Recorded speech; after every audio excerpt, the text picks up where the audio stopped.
So how can you create cron jobs very dynamically in Takaro? So first thing that you do is install Limon's Dynamic Cron Jobs. I have a video of how to import it into your domain. Once you have done this, you will see Dynamic Cron Jobs appear here. Now, one thing you need to do is, if you have several game servers, make sure to use one Dynamic Cron Job module per game server. It can work with several, but it's easier for you to manage cron jobs for one module connected to one game server. Okay, so I go to my game servers. We hopefully know how to install this module. So as you can see, Dynamic Cron Jobs is here. And then he shows me this. Now I've created a menu or an item list where you can easily add a name of the cron job. I'm going to say first something that makes it visible for you. Then the command. As you see here, you can fill in things like say, give plus. Depends also on your game, of course, but this is going to execute the command of that cron job. So I've made also sure that you can add a semicolon to it, meaning it will separate the commands and make it different cron jobs for the same temporal value. So for example, give plus, dot, comma, give plus, and so on, because I know this needs the same cron job value. And then we add the cron job value here.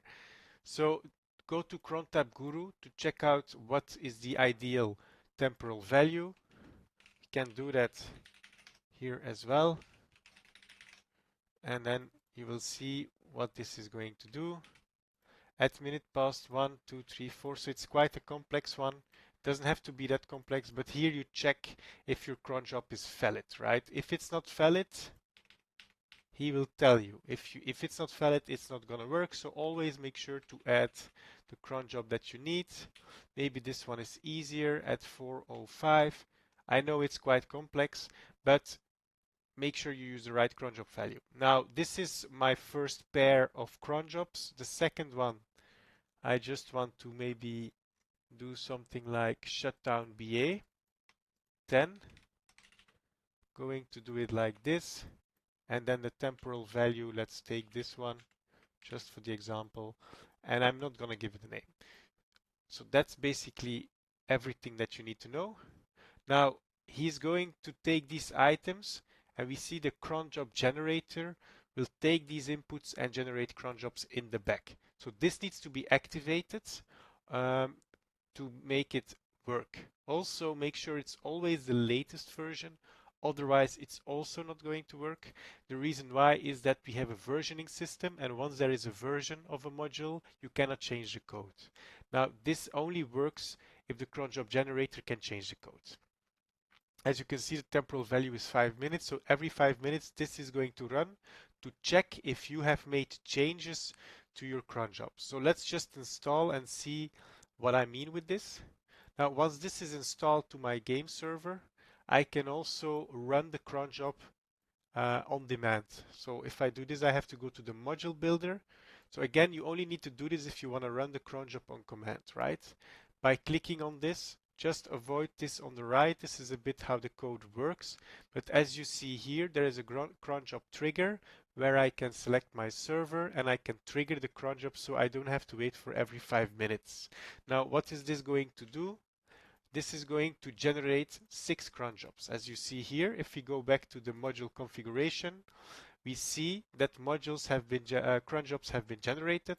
Sequence 1, 2, 3, 4, 5 related to this one, and then one shutdown BA cron job 6. So again, the first is the name that I gave it. This one didn't have a name. So as you can see, it's now created. So again, this is just items, right? These are entries for the cron job generator to create cron jobs or update or delete cron jobs based on what you have put in here. So what does this mean? If I just change this, for example, 4 and I delete this, I expect to have only 2 cron jobs, right? This one, cron job 6, as well as the cron job generator. So let's install this module.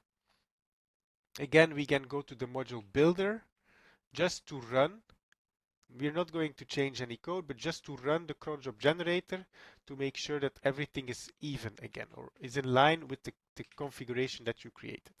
So as you can see, we see that there are only 2 cron jobs left. Shut down BA10. The temporal value is also changed to 4. As you can see, this is also changed to 4, and all the other cron jobs that were first are all deleted because they're not part anymore of the items. So to sum it up, first download it from the module library, the dynamic cron jobs. Secondly, always install the latest version to one game server. If you have several game server, install one dynamic cron job module per game server, otherwise they're all getting mixed up and it's getting complicated.